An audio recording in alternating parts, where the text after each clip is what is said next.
Telugu Desam party ఆ మండల commission ఉద్యమాన్ని గమనించిన తెలుగుదేశం పార్టీ ఈ తెలుగుదేశం పార్టీ బీసీల పార్టీ, మేము బీసీలకి మేము సీట్లు ఇస్తాం, మీకు 44% రిజర్వేషన్ ఇస్తాం.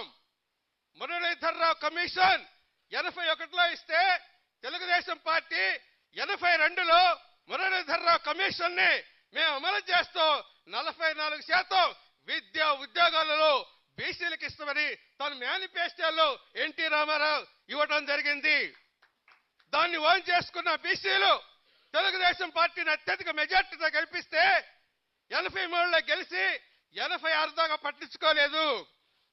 పట్టించుకోపోతే అప్పుడు గౌతుల అచ్చన్న గారు, కొండా లక్ష్మణ్ బాపూజీ గారు తిరుపతిలో పెద్ద సభ పెట్టి బీసీలందరూ పిలిచి, అయ్యా ఎన్టీ రామారావు గారు, మీరు మేనిఫెస్టోలో బీసీలకి గెలిస్తే బీసీలకి 44% రిజర్వేషన్ ఇస్తామన్నారు. మరి మీరు గెలిచి ఇవాళ 1986 వచ్చింది, ఏమిటి మా సంగతి అన్నప్పుడు అప్పుడు ఎన్టీ రామారావు గారు మళ్ళీ ఆలోచించి ఒక పక్క మండల ఉద్యమం జరుగుతూ ఉంది, ఇంకొక పక్క ఈ కొండా లక్ష్మణ్ బాపూజీ గారు గౌతలచ్చన్న గారు ప్రశ్నించారు. ఏమిటి అని ఆలోచించి వెంటనే తన కేబినెట్ ని సమావేశపరిచి వెంటనే జీవో తీసుకొచ్చి 44% బీసీలకు మేము రిజర్వేషన్ ఇస్తున్నామని ప్రకటించడం జరిగింది. ఒక పక్క ఓసీలతోటి మరలా కోర్టులో వేయించారు. కోర్టులో కొట్టేసింది.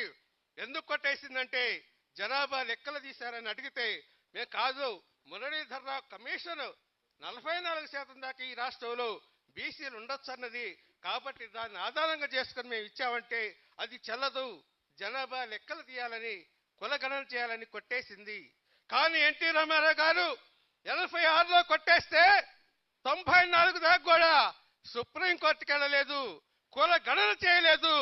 బీసీల పార్టీ అని చెప్పి ఆ రోజు నుండి ఈ రోజు దాకా బీసీ భుజ స్కంధాల మీద ఇక్కడ చేసే తెలుగుదేశం అధికారంలోకి వచ్చి బీసీలను మోసం చేసిన పార్టీ ఏదంటే ముందు తెలుగుదేశం పార్టీ.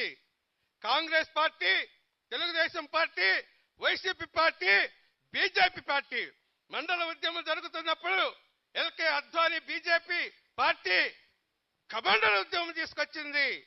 ఈ బీసీ ఉద్యమాన్ని నీరుగార్చడానికి కమాండర్ ఉద్యమాన్ని తీసుకొచ్చి పక్కదారి పట్టించడానికి చూస్తే లాలూ ప్రసాద్ యాదవ్ ఎల్కే అద్వానీ చొక్కా పట్టుకొని లాక్కెళ్లి జైల్లో కూర్చోబెట్టారు.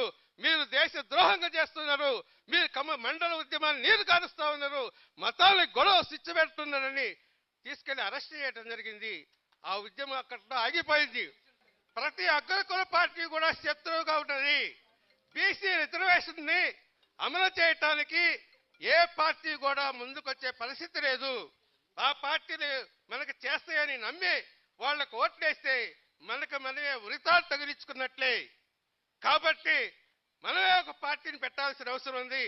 అది రామచంద్రరావు గారి ద్వారా ఒక పార్టీ వచ్చింది కాబట్టి దీన్ని మనం ఆన్ చేసుకొని బీసీలు మిగతా ఎస్సీ ఎస్టీ మైనార్టీలు కూడా కలుపుకొని కలిసి వచ్చే పేదలను కూడా కలుపుకొని మనం అధికారానికి వచ్చి మనం అమలు చేసుకోవాల్సిన అవసరం ఉంది. ఈ బీసీ ఉద్యమాన్ని బలోపేతం చేయాల్సిన అవసరం ఉంది. ఎందుకంటే ఇవాళ చంద్రబాబు నాయుడు మద్దతు ఇస్తాని వాళ్ళ కేంద్రంలో ప్రభుత్వం నడుస్తూ ఉంది కాబట్టి చంద్రబాబు నాయుడు గారి మీద ఒత్తిడి తీసుకురావాల్సిన అవసరం ఉంది. ఆ తెలుగుదేశం పార్టీ 44% రిజర్వేషన్ ఇస్తామని ఒప్పుకున్నది కాబట్టి వాళ్ళ మీద బలంగా ఒత్తిడి తీసుకురావాల్సిన అవసరం ఉంది.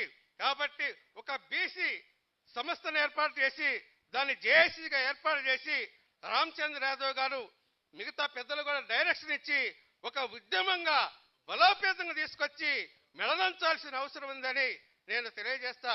ఇంతటి అవకాశం ఇచ్చిన పెద్దలందరికీ ధన్యవాదాలు.